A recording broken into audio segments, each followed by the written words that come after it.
Do you like Cascadia?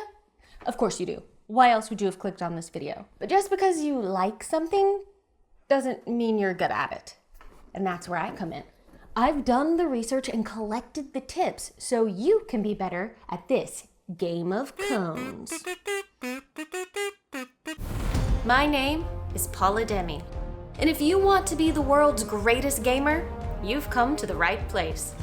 I win 41% of the games I play. Wait, I lose more than half the time? That can't be right. Those who win, do.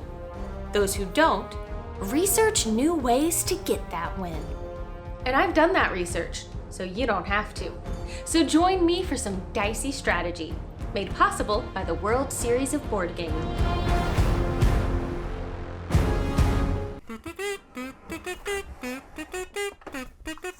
I've never actually read or watched Game of Thrones, so this is as good as the references are gonna get, I'm afraid. So let's stop dragging our heels and get to the first strategy tip. The landscape tiles you choose and how you place them are important. Now, I don't think you're Jon Snow, by the way. I know you don't know nothing. And this is kind of an obvious statement, but it's still worth talking about. There is luck in this game, and you've got to try to keep your options open to mitigate that luck. So, in the early game, it can be good to get as many different terrains as you can, so you've got lots of options for making connections. And then, at the halfway point, evaluate what looks like it could get you habitat scoring and focus in on those areas. Now, if you'd like to have some direction from the jump, I'd recommend seeing what habitats are on your starting tile and let that be your guide. Also, choosing landscapes with 3 different animals on them is great because you'll be less likely to get stuck without a place to put an animal token. And don't get too caught up in making your play area look pretty. Sometimes it's better to place a tile in a way that doesn't look as good, but keeps more options open for future placements. Like this looks nice, but it only leaves one side open for future mountain growth. This doesn't look as nice, but now your mountains can expand this way or this way. Let's talk about scoring, because scoring actual points is how you win the game. So your landscape tiles will typically equal about 50% of the score you get for your animals. So don't ignore those habitats, but focus on the animal scoring to really have an edge. Maximize your place by aiming for each animal token you place to earn you a minimum of 3 points. You only get 20 animal tokens, so you gotta make them count. To this end, don't underestimate foxes. Place a fox just right, and a single fox can be worth 7 points. That's way more than 3.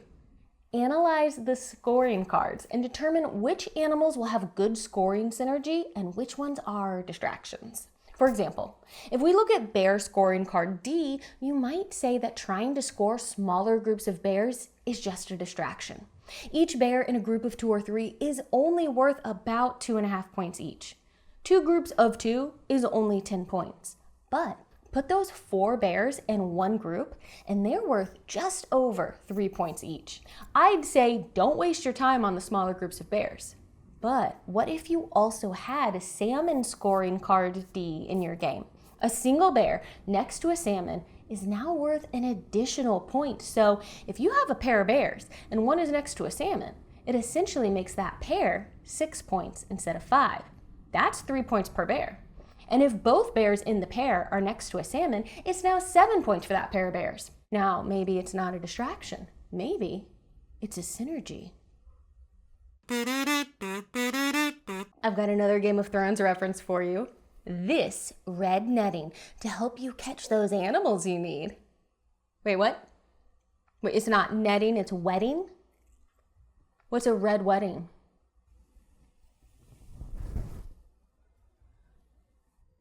Maybe we should switch to a new reference. Maybe we were so busy thinking about Game of Thrones that we forgot about the essence of the game. It's all about the cones.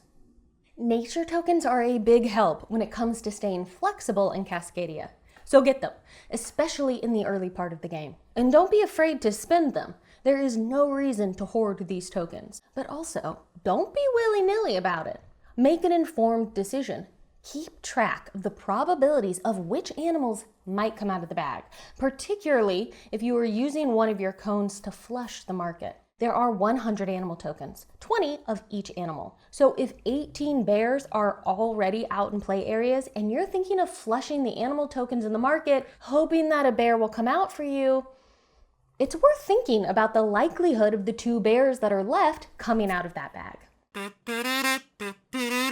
Don't be a cone ranger. I own silver! This isn't solitaire. Pay attention to what the other players are going for, especially whoever is to your left and right. And especially if they keep making really bad TV show puns. If you're keeping an eye on their strategy, you can block the person going right after you by taking what you know they want and denying them points. But that means that the person who goes right before you can do the same thing to you. So try not to go for whatever strategy that person is doing, because they'll have a shot at the tiles you need before you do. Well, here we are at the end, and all I can hope is that I stuck the landing of this video better than the Game of Thrones TV show apparently did. If you think I did, maybe subscribe to this channel and give the video a like. And if you want to test your newfound Cascadia skills in an official setting, consider competing in the World Series of Board Gaming happening in September in Las Vegas. Cascadia is one of the 16 ring events, and the tournament grand prize is $25,000.